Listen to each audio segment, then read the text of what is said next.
All right. Today, what we're going to go through is actually just, I kind of want to give you a few of the things that I've been working on. And it's been a couple of busy weeks.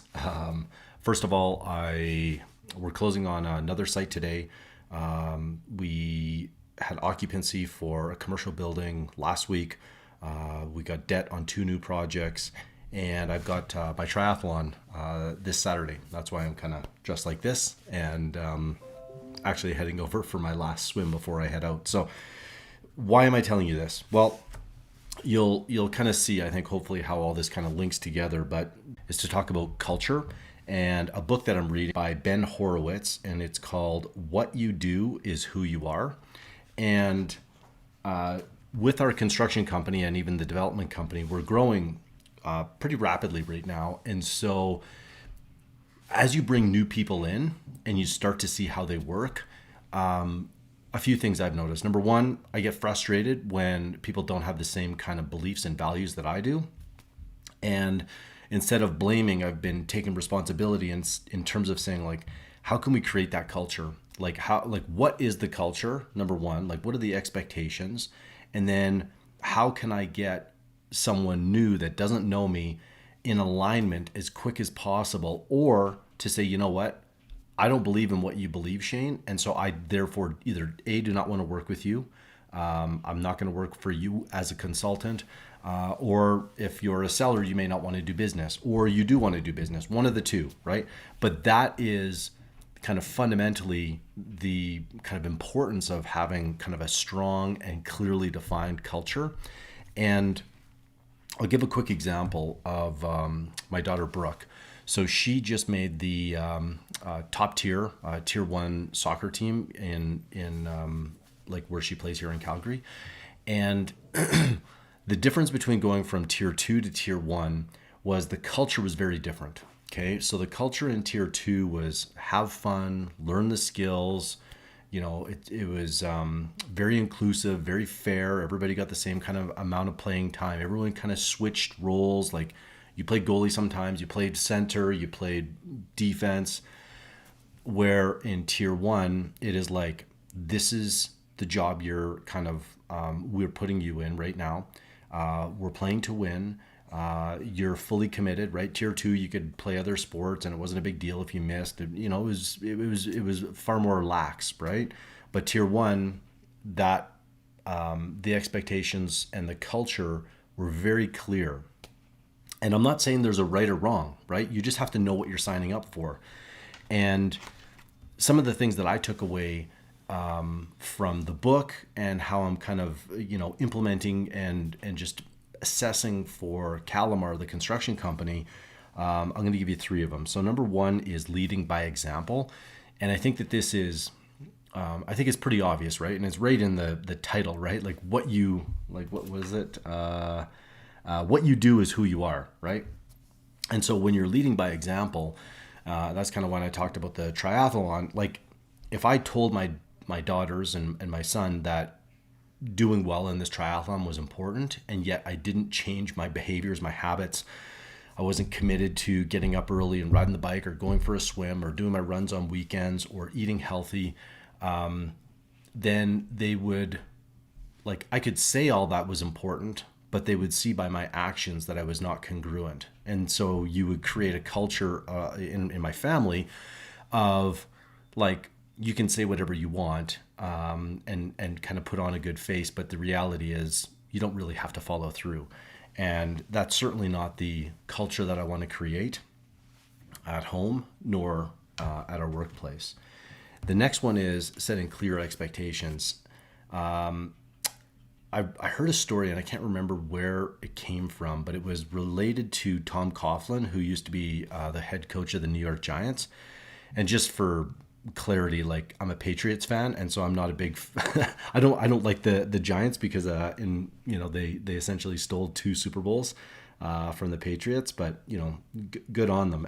And what was interesting was Tom used to have a rule when he first joined the when he became the head coach of the Giants, and it was that if you were for every meeting you had to be 5 minutes early. So if you showed up 3 minutes early, you were actually late.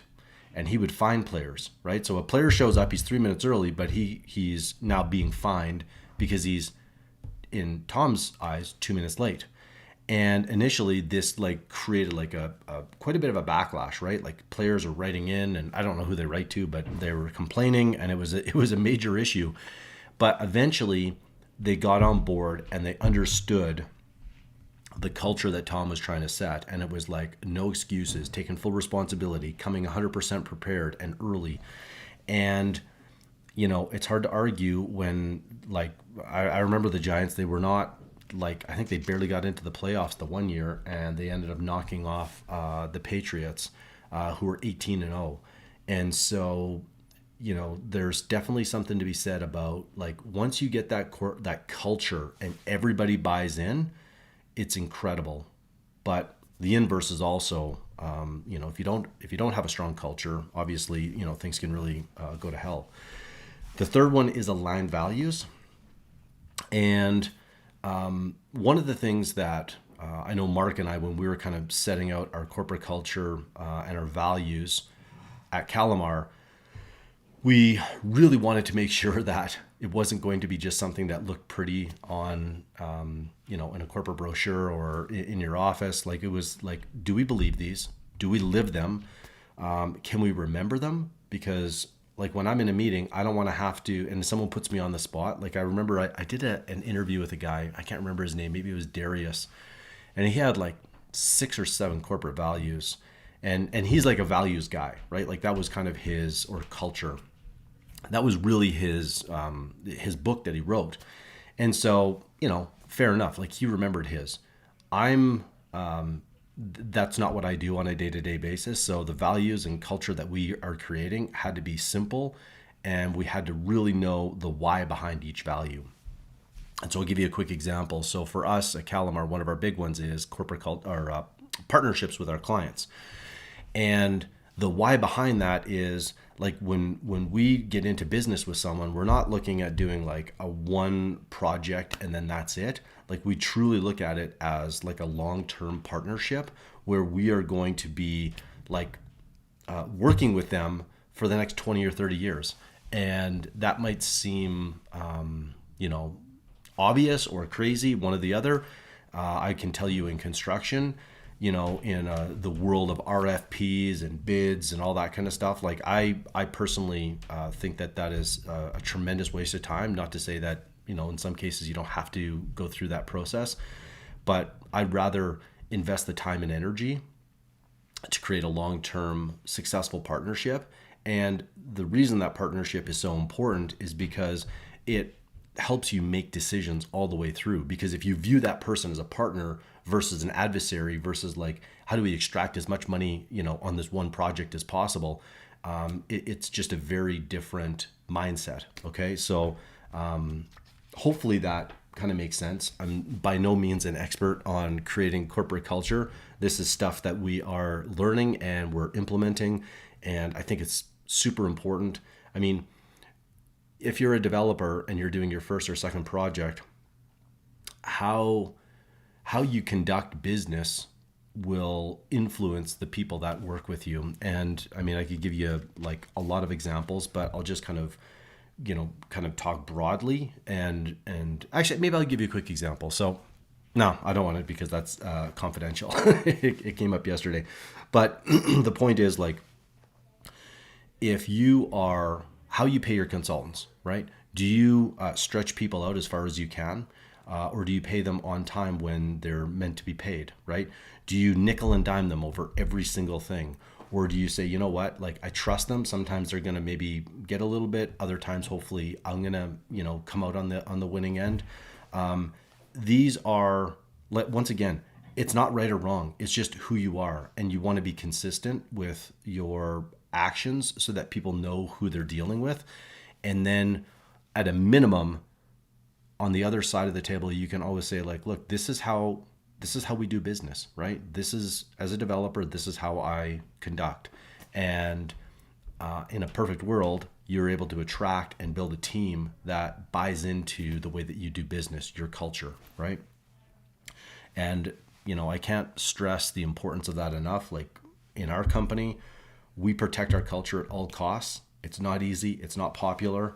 But I can tell you that, especially if you're looking to kind of build something that's going to be around for the long term, and you're not interested in dealing with politics or all the stress that comes along, especially as a company grows, right? And you get you know 20, 30, 40 people in, and they have different values, they have different backgrounds. You need them to, at least when they're at work, come together and have like a clearly defined belief system, values, and how they conduct themselves at work. So anyways, I feel like I belabored that. Hopefully that was helpful. I got to get to the gym, finish my last swim, and we'll see you next week. Bye for now.